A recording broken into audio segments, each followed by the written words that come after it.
Falando em boas compras, um excelente momento para a gente falar sobre isso. Vamos colocar as finanças em dia? Tem muita gente que nesse final de ano precisa fazer lição de casa antes de comprar qualquer presentinho de Natal. Afinal de contas, a gente sabe que muitas famílias brasileiras estão endividadas, estão com as contas no vermelho. E aí, com o final de ano, gastos extras, impostos que a gente paga de monte logo em janeiro, no começo do ano, tem matrícula, tem material escolar, tem uma lista enorme de gastos. Então, vamos se controlar, vamos pegar dicas boas agora com a Simone Costa, que é coach financeira e professora da Unifesp. Bem-vinda, bom dia, tudo bem? Bom dia.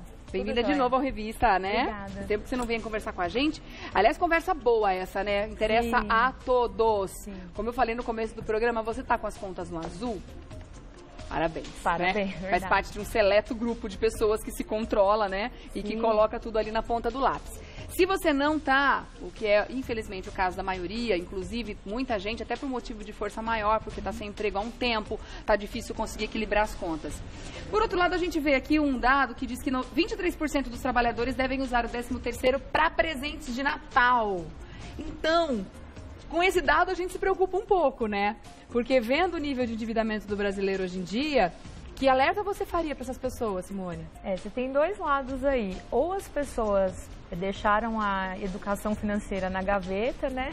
Ou elas estão um pouco menos preocupadas aí com essa questão do endividamento. Isso é complicado pela questão dos juros, de tudo que isso pode acarretar. Então, juros sempre tem o efeito bola de neve, que é o juros sobre juros. E essa dívida que era pequenininha, lá na frente ela pode virar uma dívida muito grande. Então, cuidado, 13º é uma hora que entra uma renda extra, mas que a gente tem que dar uma olhada no que você vai realmente gastar para ter um efetivo aproveitamento desse dinheiro, né? Então, que dica que você dá agora para as pessoas que querem começar 2019? Dá tempo ainda, a gente está no finalzinho de novembro. Sim. Vamos dizer que dá tempo de você fazer um raio-x, um diagnóstico da sua situação financeira e começar já uma programação no sentido de sair dessa situação.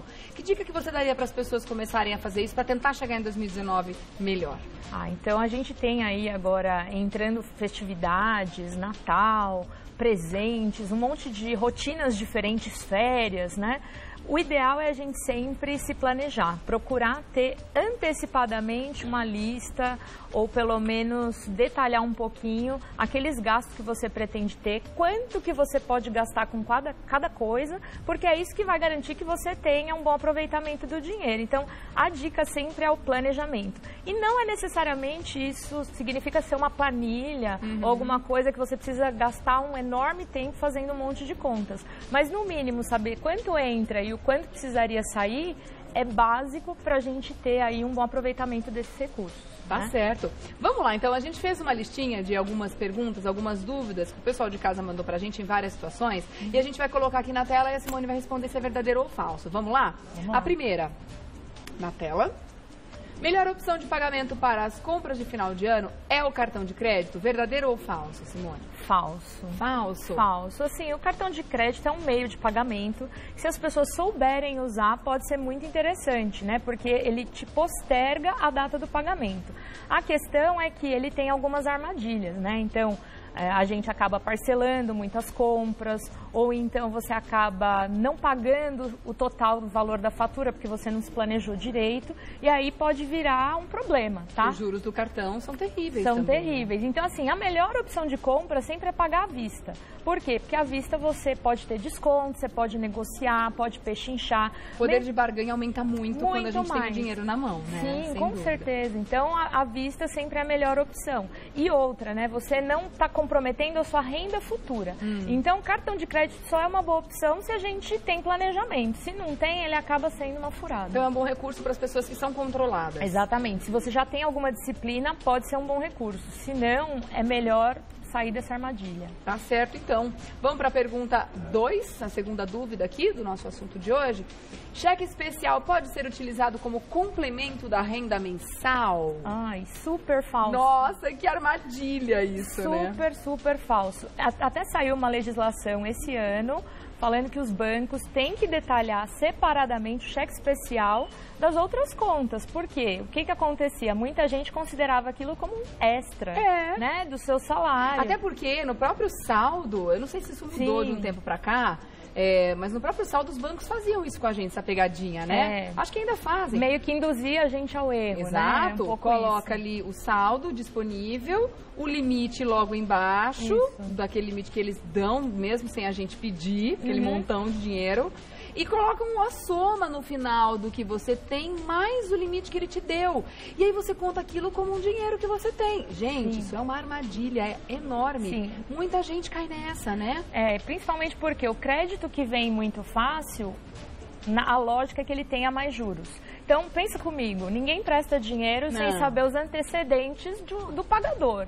Né? Então, se você não sabe o antecedente do pagador, você vai fazer o quê? Cobrar a faca nele. Exatamente, vai cobrar mais, porque se ele não me pagar, alguém está pagando essa conta. Né? Então, outros pagadores vão estar pagando essa conta. Então, vamos atentar para isso, viu? Eles colocam, eu não me lembro o termo que eles colocam ali do lado esquerdo, né? Do limite. Ou o saldo disponível para saque, né? No final, eles colocam assim, disponível, opa, é meu. Não. Tome cuidado e atente para isso, tá, gente? Bom, vamos lá, mais uma afirmação, vamos ver se é verdadeira ou falsa? Coloca na tela. Por causa dos juros, é melhor usar o cartão de crédito do que o cheque especial. É verdadeiro ou falso? É verdadeiro, né? Por incrível que pareça, assim, na verdade nenhum dos dois é uma boa opção, porque o cartão de crédito atualmente está com juros de mais de 200% ao ano e o cheque especial mais de 300% ao ano. Então, é o ruim ou é o pior? Exatamente. Qual que você prefere? Vamos dizer que assim, a gente, o ideal é não tentar não usar nenhum dos dois, ou se usar, como a gente falou, o cartão de crédito com planejamento, né? Sem planejamento pode ser uma furada. Mas o cheque especial tem um juros muito maior. Está no topo da cadeia alimentar quando o assunto é taxa de juros. Justamente porque já está ali, você tem um acesso fácil dentro da sua conta, então você não precisa muito esforço para gastar o dinheiro do cheque especial. E aí, por isso, os juros é maior. Tá, deixa eu ver se a gente tem essa situação aqui, para ver se eu já faço a pergunta agora, para não passar por cima de alguma outra situação. Não, vou entrar nesse assunto agora que eu acho interessante. Nesse caso, então, entre escolher o ruim e o pior, eu tenho uma linha do meio. Eu poderia pagar essas duas dívidas aqui, entrando num juros menor, emprestando dinheiro de uma outra situação? Que dica você daria nesse caso? Então, tem as opções hoje em dia de, por exemplo, crédito consignado, que é uma opção onde você tem o desconto na sua folha de pagamento. Geralmente, opções de crédito consignado, quando você tem acesso, acaba tendo um juros menor, né? Então, outra questão é também fazer uma negociação, porque às vezes a pessoa do outro lado está disposta a ouvir o seu lado, a tentar te oferecer outras coisas, porque ela também quer vender, né? E a gente acaba indo pelas opções mais fáceis, né? E negociar também pode ser uma boa alternativa.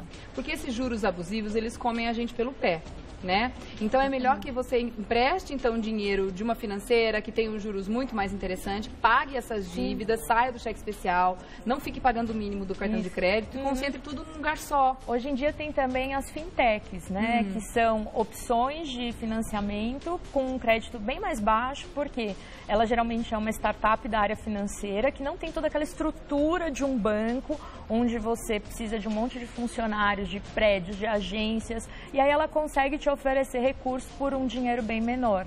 Então, valeria a pena também dar uma pesquisada das opções que você tem no mercado, inclusive com essas fintechs, porque provavelmente o acesso ao recurso é mais baixo. E ainda você tem, às vezes, se for no caso de um empreendedor, ele tem linhas de microcrédito, que é o quê? Um crédito específico para determinadas finalidades, que também costuma ter um valor de juros um pouco mais em conta. Por isso tem que fazer a lição de casa e estudar, Exatamente, né? A situação financeira tem que ser estudada com muita frieza, com nada certeza. De emoção, né? Não. 100% razão. A emoção é o nosso maior problema, na verdade, porque a gente acaba se descontrolando para compensar coisas que você acabou não conseguindo manter, né, de uma situação emocional. Então, compra por impulso, compra para compensar um desconforto emocional. É complicadíssimo, gente. A gente tem que atentar muito para isso. Aliás, falando com todo mundo que está em casa, eu quero convidar você a participar desse assunto. Tem alguma dúvida? Tem alguma situação muito pontual acontecendo com você? Quer tirar essa dúvida aqui?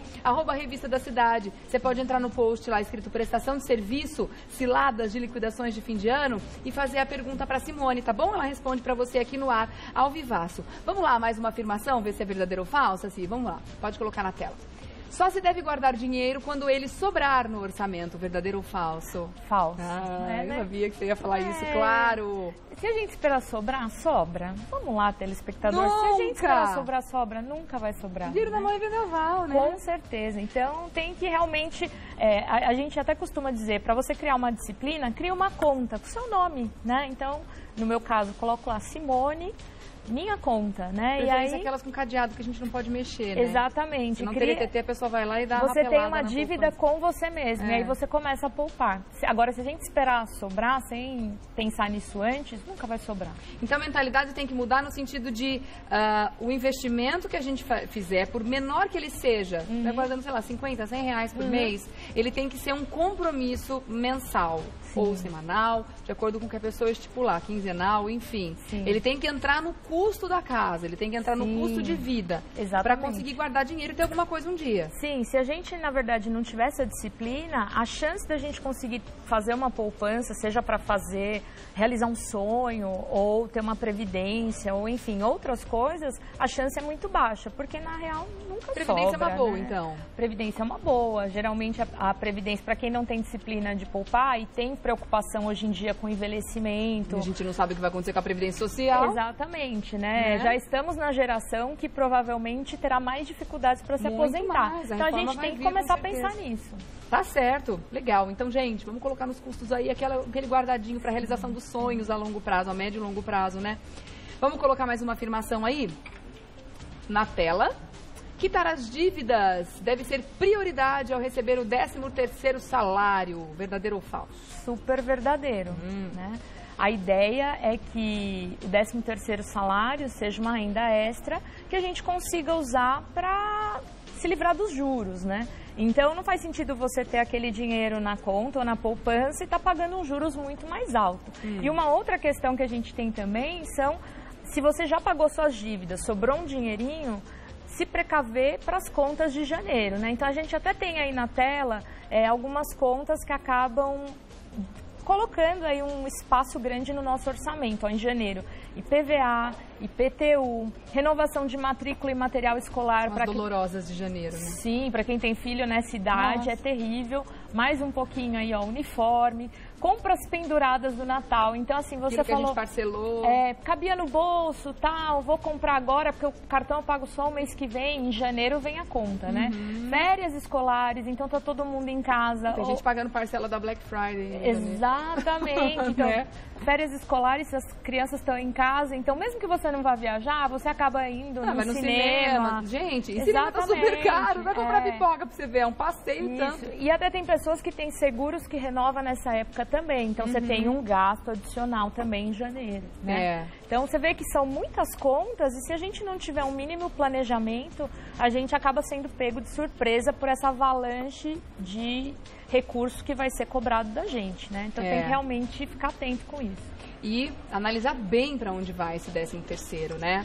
A gente fica tentada realmente a querer agradar todo mundo no final do ano, comprar presente. Eu acho que abrir o jogo com a família é a forma mais honesta de você não só respeitar o seu dinheiro, mas respeitar as pessoas também. Eu não ia gostar de ganhar um presentão de alguém que fez um sacrifício enorme ou se endividou para comprar um presente para mim. Não era muito melhor falar, galera, vai rolar lembrancinha esse ano, tá? Aquela coisinha bem... Lembrei de todo mundo, mas vou pagar baratinho porque a situação é assim. Ou então não vai dar para comprar presente esse ano. Vamos fazer um amigo secreto? Assim a gente compra um presente só. Tem um monte de alternativa, não, né, e você tem também questões assim, hoje em dia as pessoas têm um recurso muito escasso que é o tempo. Né? Então, se você demonstrar o seu amor, gastando tempo com a pessoa, fazendo alguma coisa com as suas próprias mãos, então, às vezes fazer um bolo, uma trufa, não sei, alguma coisa que demonstre que você parou, gastou seu tempo e pensou na pessoa, com ela. Vai ser muito mais em conta e vai gastar, vai chamar muito mais atenção do carinho outro. Muito maior. É um carinho muito maior. Concordo. Né? Então, a gente tem que começar a se preocupar também com essas coisas, no sentido de que gastar o tempo, fazer com as próprias mãos, coisas que a gente fazia lá atrás, né? Verdade. Investir em experiência, experiências. Então, às vezes, um dia com a pessoa num parque, numa situação onde você consiga gastar um pouco menos, é melhor do que aquele eletroeletrônico lá, super caro, da moda, mas que, no fim das contas, não tem o mesmo efeito em termos de carinho, né? É verdade, é verdade. Bom, não vou dar spoiler de presente aqui, mas um dos presentes que eu vou dar esse ano eu vou fazer. Ah, não legal. Vou falar pra quem, então spoiler Boa de presente. sorte de quem vai ganhar, né? Que é uma responsabilidade. Também. Verdade. Bom, meu próximo verdadeiro ou falso, coloca na tela pra gente. Pequenos gastos diários não fazem diferença no orçamento mensal. Falso. Bem falso, bem né? Falso, bem é aí falso. que o dinheiro escorre mesmo, né? Sim, então às vezes, por exemplo, você paga o estacionamento e não põe esse dinheiro na conta, toma um lanche fora de casa e não põe esse dinheiro na conta, o tal do cafezinho, né? E o problema, a gente não tem nada contra o cafezinho, eu adoro café, então eu não tenho nada contra o cafezinho, não é isso, a questão é só que a gente precisa planejar, inclusive, esses gastos, porque eles acabam sendo um ralo, né? A gente fala que é um ralo de dinheiro, porque escoa e a gente não sabe realmente para onde está indo, né? A gente já fez algumas situações aqui no Revista, dando sempre essas dicas, né, de como colocar as contas em dia, de como fazer esse planejamento financeiro da forma mais honesta, justa e que você realmente consiga sair desse atoleiro que se encontra muitas vezes há anos. E todos os consultores sempre dizem isso. Gente, tem que anotar os mínimos detalhes. Que até o dinheirinho do chiclete, o troco do chiclete, tem que entrar ali. Se você fizer isso por um mês, você vai conseguir ver onde é que o dinheiro está indo embora. Porque a pessoa chega no fim do mês e fala assim, mas eu só gastei com isso. Como é que eu tô sem dinheiro? Não, ela não está computando o cafezinho. Não está computando. Não Geralmente tem contas aí que a pessoa não lembra, não sabe que existem, né? Ela não percebe que no dia a dia aquele dinheiro foi embora e ela escapou e ela não percebeu. E assim, para não ficar uma coisa pesada também, né? Não é que você vai ficar o resto da vida anotando todos os seus gastos. Isso é só para você ter uma ideia de para onde está indo, se planejar, se organizar e a partir daí conseguir ter um bom uso do seu dinheiro. É verdade, né? Uma excelente dica, sem dúvida nenhuma. Tem pergunta chegando para você, legal. Professora Silvia. Tem um empréstimo consignado e um que desconta na conta corrente. O primeiro tem um juro menor, mas o segundo é de 4,9. Já paguei 35 mensalidades. Porém, gostaria de transformar tudo num só com juros menores. Mas para isso, volta para 96 vezes. Será que é um bom negócio? Aí, assim, geralmente a gente tem que fazer a conta e também tentar conversar mesmo, né? Aí entra aquela questão que a gente falou da negociação, né? Então, valeria a pena sentar com essas financeiras, às vezes até com terceira opção, um outro banco, porque às vezes ele está disposto a comprar essa dívida e te oferecer uma condição melhor, né? Então, valeria... Somar ver no final se ela está pagando muito mais. Então, o que você vai olhar? O custo total dessa conta. Exatamente. 96 de quanto, né? 96 de quanto. Então, assim, não dá pra gente responder, às vezes, sem ter acesso aos valores, mas que contas tem que fazer?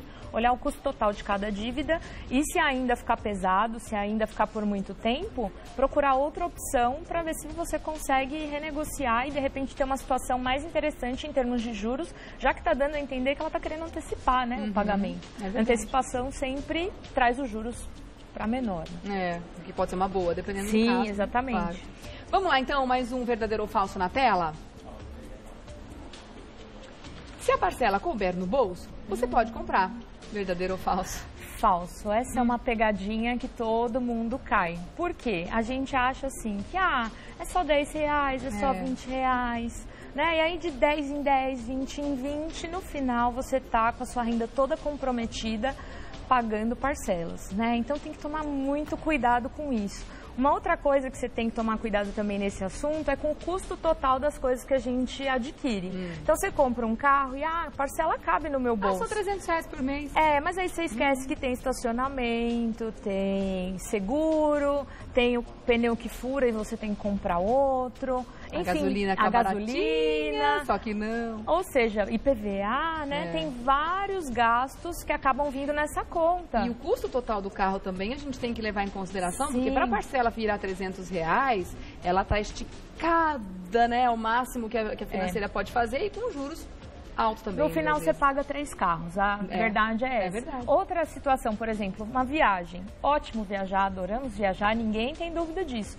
Mas aí você olha lá, a parcela da viagem cabe no bolso. E esquece que lá você vai ter que comer, se deslocar, você vai querer comprar presentes, você vai querer consumir de alguma forma. Então, sempre a gente tem que pensar no gasto total e não só na parcela. A parcela é uma pegadinha. E hoje em dia está mais comum, porque muita gente fala o famoso só R$1 por dia, só R$30 por dia, só R$20 por mês. É o argumento do vendedor, né? Pra diluir isso e você não sentir. Mas aí, ó, colocando tudo na ponta do lápis, você vai estar com o olho bem vivo pra isso, né? Isso, exatamente. Tá certo, Simone. Muito boa a explicação. Vamos lá, mais um verdadeiro ou falso na tela? Não tem problema pagar apenas uma parte da fatura do cartão de crédito. Ai, super falso, né? Super falso. Assim, isso é tão problemático que a própria federação brasileira já tomou medidas, na verdade, para que essa questão do cartão de crédito não vire uma bola de neve que aumente o endividamento da sociedade, né, da família brasileira. Então, assim, não adianta a gente confiar que vai pagar um pedaço, no outro mês é um pedaço mais um outro pedaço. A gente teve mudanças, né, nessa questão do pagamento mínimo. Exatamente. Quando você se endivida a partir de 30 dias, o banco é obrigado a te oferecer uma outra opção de financiamento daquele recurso, se você não tiver como pagar, com uma taxa de juros menor. E nem todo mundo sabe disso, então às vezes acaba deixando aquela fatura rolar. Juros sobre juros. Só que o juros sobre juros de uma conta que é mais de 200% ao ano, imagina como que impagável, né? Você pode ter o maior salário do mundo, não vai se pagar. Então tem que tomar muito cuidado mesmo com isso, essa questão de pagar uma parcela.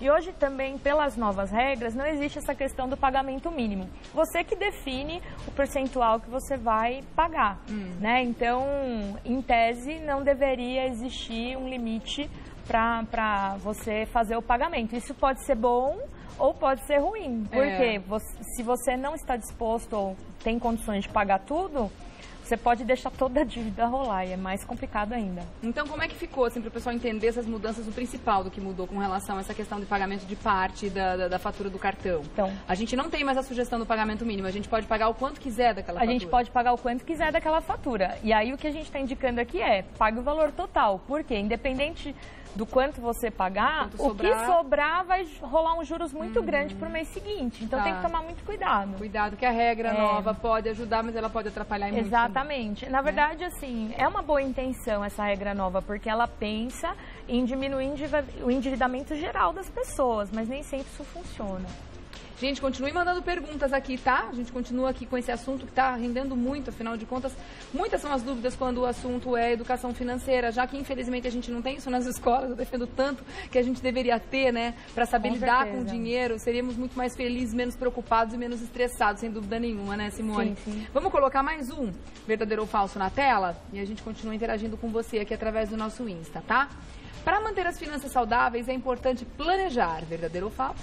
Super verdadeiro, né? Na verdade, essa é a nossa bandeira, a nossa aqui hoje. bandeira, exatamente, a nossa missão, né? Se eu brinco às vezes, se você não guardar nada do que a gente falou aqui, guarde isso, que o importante é planejar.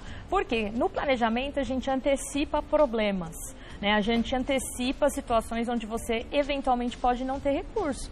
Então, se planejar é essencial para manter tudo em ordem, aí as contas em ordem, passar um Natal tranquilo e sem se preocupar com a dor de cabeça em janeiro, né? Então, planejamento é essencial. Dor de cabeça em janeiro que vai repercutir o resto do ano. Enxaqueca geral, né? Enxaqueca pro ano inteiro. E não tem... O remédio é o planejamento mesmo.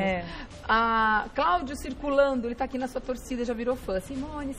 Ele tá aqui fazendo uma pergunta que eu achei totalmente pertinente, ó. Numa situação de dívida elevada e renda totalmente comprometida, vale a pena deixar um nome sujo estrategicamente enquanto se procura uma instituição que ofereça menores juros e garanta tranquilidade? Na verdade, excelente. Na verdade, a melhor opção... Às vezes a gente fica muito desesperado... Quando o nome está sujo, Quando o nome está sujo. Mas, de fato, o que ele falou tem real consistência. Por quê? Como a gente falou, é importante tentar ver quem te oferece a melhor opção. Então, a gente falou aqui de bancos, das fintechs, de uma financeira. E todas elas estão interessadas porque, ainda que você pague um juros menor, eles estão ganhando alguma coisa em cima disso. Então... o desespero não é um bom amigo do planejamento, né? Então, por isso que até a gente fala, planeja para se antecipar. Mas enquanto você está procurando, né, vale a pena gastar um tempinho procurando, mesmo que seu nome vai ficar sujo mais um pouquinho, mas assim... para poder você achar uma boa opção e conseguir liquidar isso de vez. E as pessoas têm que ter esse medo de ter o nome sujo e depois tirar, porque assim... nunca tive nome sujo, eu não quero essa mancha no meu currículo. Aí vai lá e corre, se antecipa, faz um empréstimo de qualquer jeito, sem avaliar muito bem, para pagar logo isso, porque tudo tem prazo. Você cobre que nem o pessoal fala, e descobre o outro. Então, né? Não é legal. Então, nesse caso, deixa, não tem problema, suja, depois você tira. Exatamente, assim, espera um tempo, planeja, se organiza e você consegue se reestruturar quanto a isso. O que o nome sujo atrapalha? Por exemplo, você não vai talvez conseguir fazer um novo cartão, um novo parcelamento. Então, você perde um pouco o seu poder de compra para essas coisas parceladas, vamos dizer assim. Mas em algumas situações é até bom. Isso que eu ia falar, mas não necessariamente se você já está super endividado. Você precisa ter crédito na praça. É melhor não ter, porque senão você vai se enrolar mais ainda. Mas isso não é um senão para as financeiras te emprestarem dinheiro, por exemplo? Então, talvez o que elas vão fazer é cobrar um pouquinho a mais por isso. Então, por isso que vale a pena investir tempo pesquisando, oferecendo também a negociação mesmo. Dá uma contraproposta, olha, você me ofereceu isso, eu posso fazer isso. E aí?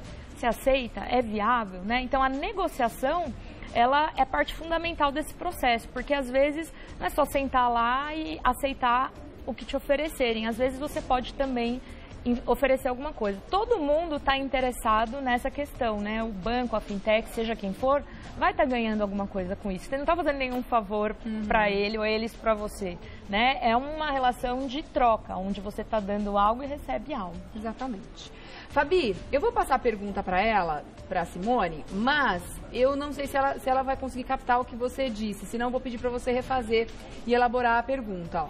Ela disse o seguinte: por que eu pago o valor total do meu cartão e quando é liberado novamente vem menos do que eu paguei? Deu para entender? Vem menos do que você pagou? Eu tô tentando pensar então aqui. Eu também não concluí. Fabi, faz o seguinte, elabora ou explica melhor que a gente não conseguiu captar. Será? O que talvez pode ser... Porque ela pagou a fatura total, vem menos porque gastou menos. Não. Exatamente. Alguns cartões, às vezes, têm opções de milhas, de descontos, onde você pode ter um desconto no valor total da fatura, então pode ser isso, ou pode ser a questão do crédito em si, porque você tem um limite de crédito, né? E esse limite de crédito, naquele tempo que você está devendo a fatura, ele fica reduzido.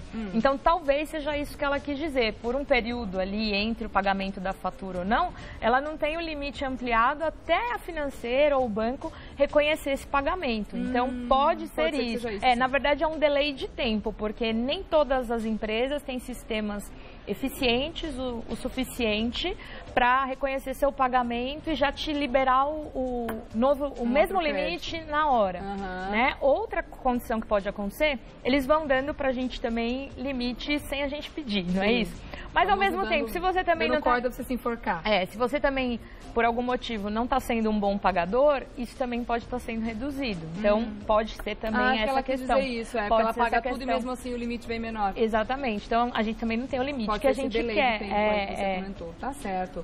A pergunta da Suelen. Bom dia, Linda. Falando sobre dívida de imóvel, seria melhor tentar quitar o imóvel, pois deve faltar aí uns 4 anos e meio, mais ou menos, ou continuar pagando as parcelas e utilizar o dinheiro para outras contas ou investimentos seria uma boa? Porque, na verdade, o financiamento do imóvel, dependendo do tipo de financiamento que ela fez, o juro é muito baixo, né? Não sei se compensa. O juros é baixo, mas depende da quantidade de tempo desse financiamento. Porque, por exemplo, você faz um financiamento hoje em dia de 30, 35 anos, que é o limite aí do que as empresas geralmente fazem. Metade da parcela está batendo a dívida e a outra metade são juros e taxas relacionados ao financiamento. E independente de onde ela vai aplicar esse dinheiro, ela nunca vai ter um rendimento maior do que esses juros. Nunca vai ter um rendimento maior do que esses juros. Então, geralmente, a gente aconselha o quê? Quita o imóvel, que aí você fica livre daquelas parcelas, e aí esse dinheiro que mês a mês você está recebendo, vira um dinheiro livre, um recurso livre para fazer investimento. Agora, geralmente, o valor do investimento que você tem, a não ser que seja um recurso muito alto, contra o valor da dívida, a dívida, geralmente, os juros é maior do que o investimento. Ela disse que está faltando 4 anos e meio, mais ou menos. Ela não está pagando tantos juros mais, né? É mais no começo que os juros é maior. Se for aquele sistema saque, você vai reduzindo, mas mesmo assim, ainda tem. Naquela ainda é maior parcela, do que investimento. Naquela parcela, mais ou menos a metade, de 40% a 50% da parcela tem a ver com juros, né? Tá. Então, por exemplo, pagar. sei lá, você está pagando uma parcela de R$500, 250 são juros. É muito ainda. Pensa nisso, é muito ainda. Tá certo. Juros e taxas, né? Porque o banco também tem taxa de administração, um seguro não sei o que às vezes empurrou lá na hora da entrada. Então tem que dar uma analisada mesmo. Tá certo. Mais um verdadeiro ou falso na tela, vamos colocar? Só faz investimento quem tem um salário alto, verdadeiro ou falso? Super falso. Isso aí é uma crença limitante que a gente fala, né? Porque daí você põe essa desculpa pra você, concorda comigo? Se eu tenho um salário baixo, eu não preciso... rica. Eu não preciso guardar, né? E aí eu fico livre dessa culpa de não estar sabendo administrar meu dinheiro, não estar sabendo poupar. A gente tem até aí na tela uma simulação que a gente fez aguardando 10% da sua renda. Então dá uma olhada, seu salário é R$500, você está guardando 10% da sua renda, em um ano, em 5 anos, quanto você teria, né? Olha, em um ano bacana. a gente tem R$616 e em 5 anos, quase R$3.500. Se o seu salário, vamos supor, vai para R$2.000, em um ano você tem aproximadamente R$2.500, R$2.467, e em 5 anos você tem um montante de quase 14 mil. Beleza, gente. Exatamente. Então, assim, 10%, poxa, num salário de R$2.000, a gente está falando de R$200, que você gasta, às vezes, com coisas que não são tão importantes, com coisas supérfluas. Todos os cafezinhos do mês. Exatamente. Então, assim, isso aí é meio mito, que a gente só deve guardar o dinheiro quando você tem um salário alto. Não, o hábito de poupar, ele vem para qualquer pessoa. Eu nunca esqueço uma pessoa que eu tive contato, que ela era diarista, tinha um salário mínimo, e eu lembro que no final de um ano, poupando todo mês, ela deu a entrada no carro. Olha que legal. Então, é mito, né? É mito. Não existe essa questão de só guardar dinheiro quando eu tenho um bom salário. Isso também é mito porque, geralmente, quando a gente ganha mais, o que acontece? A gente também eleva o padrão de vida e gasta mais.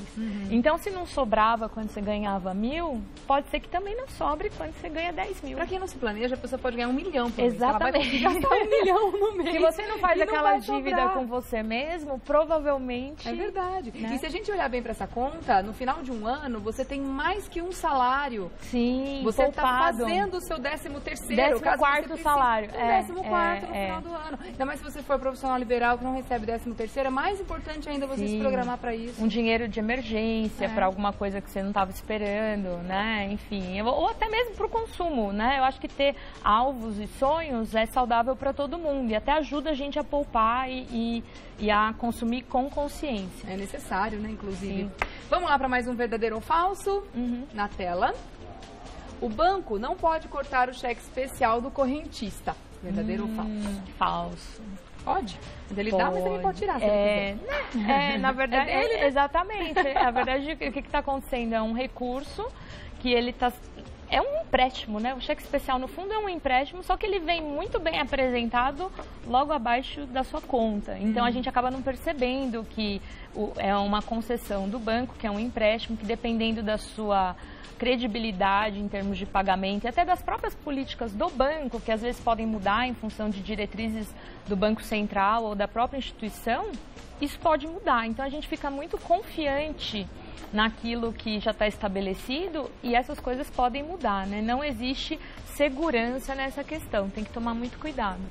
Tá certo, gente, dicas fantásticas, né, para nossa saúde financeira ou para que a gente tenha a saúde financeira, porque infelizmente muitas famílias estão aí doentes no quesito finanças há muito tempo e isso gera outros tipos de doenças, não tem como não trazer isso pro lado físico também, né? Isso adoece o físico, adoece a alma, muita gente entra em depressão, muitas famílias ficam desestruturadas por falta desse conhecimento financeiro que leva a toda essa desestrutura. Então a dica que a gente está dando aqui é uma dica de vida melhor, na verdade. Né? E com situações simples. A gente não precisa ter um grande curso, um grande conhecimento, fazer uma faculdade nessa área para conseguir sair disso, né, Simone? A educação financeira é acessível a todos, é até legal isso que você falou, porque assim, uma das maiores causas de divórcio hoje em dia é a questão do dinheiro. Porque quando você tem um desemprego, alguma situação inesperada em termos de dinheiro, as pessoas acabam levando isso para o lado pessoal, porque muda a rotina, muda a qualidade de vida, muda o padrão de vida e nem todo mundo está preparado. Então, realmente, ter educação financeira traz qualidade de vida, traz a possibilidade de você alcançar metas, alcançar sonhos, né? Consumir também, mas com consciência, né? E viver uma vida melhor, né? Então, principalmente se a gente conseguir pensar não tanto no imediatismo, mas pensar no longo prazo, seria o mundo perfeito, sem ideal. Sem dúvida, muito mais saudável, menos estressado, né? Já que traz o mal do século, né? Com certeza. Combater isso aí com todas as nossas armas, né? Deixa eu agradecer mais uma vez a Simone Costa pela entrevista maravilhosa, muito obrigada, viu? A Simone é coach financeira e professora da Unifesp. Eu vou deixar aqui o e-mail para você fazer contato com a Simone, se ficou alguma outra dúvida, quer saber a respeito sobre mais informações de educação financeira, simone.ac@gmail.com. simone.ac@gmail.com. Muito obrigada. Te espero numa próxima oportunidade, viu? Até a próxima. Obrigada.